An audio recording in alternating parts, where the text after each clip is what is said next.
Can you believe there was a real war with cannons, ships, and real explosions that lasted only 38 minutes?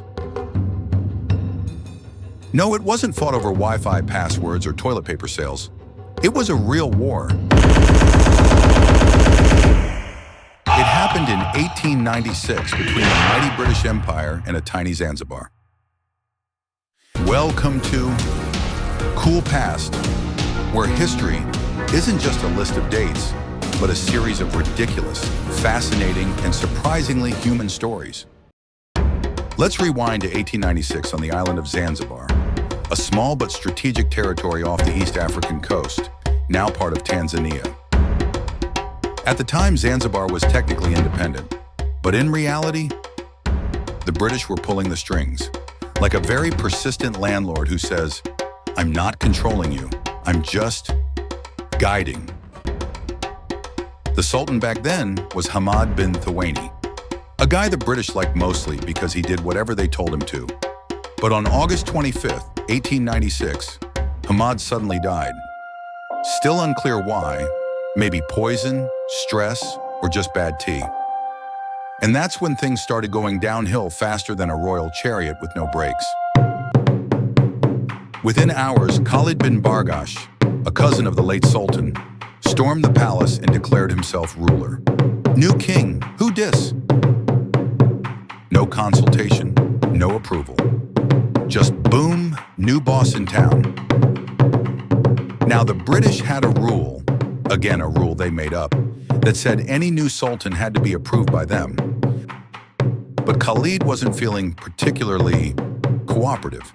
He basically said, "This is my palace, my crown, my business.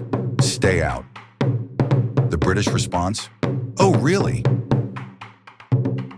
So they sent Khalid a polite but firm ultimatum.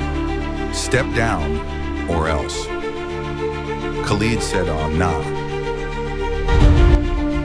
Khalid locked himself in the palace with 2,800 men armed with rusty muskets and a lot of bad luck.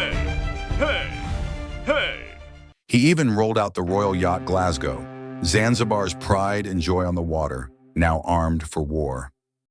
Problem is, the British showed up with actual warships, 3 Royal Navy vessels loaded with Marines, cannons, and more firepower than Zanzibar had ever seen. It was like bringing a banana to a gunfight. The British gave Khalid until 9 a.m. to surrender. Spoiler, he didn't. At 9:02 a.m., the cannons roared. The palace collapsed faster than New Year's resolutions. The Glasgow sunk.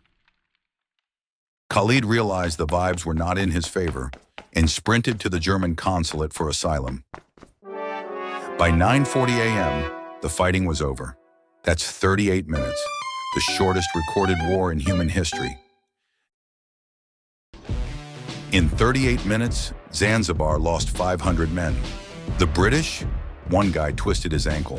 Motherfuckers lie. When I shine, they're lying. The British installed a new, more obedient sultan. Zanzibar was now not just influenced by Britain, it was effectively ruled by them. And so ended one of history's briefest and most lopsided conflicts. The kind of war that's shorter than your morning commute. Have you ever been fired in under an hour? Dumped over coffee? Felt like your entire life changed in the time it takes to boil an egg? Then you might understand how Sultan Khalid felt when his entire kingdom was blown to bits in just 38 minutes. History doesn't always unfold in centuries. Sometimes it unravels in under an hour. If you enjoyed this story, subscribe and ring the bell to join us for more bite-sized time travel on Cool Past. Because here, we don't just study the past, we feel it, one epic misadventure at a time.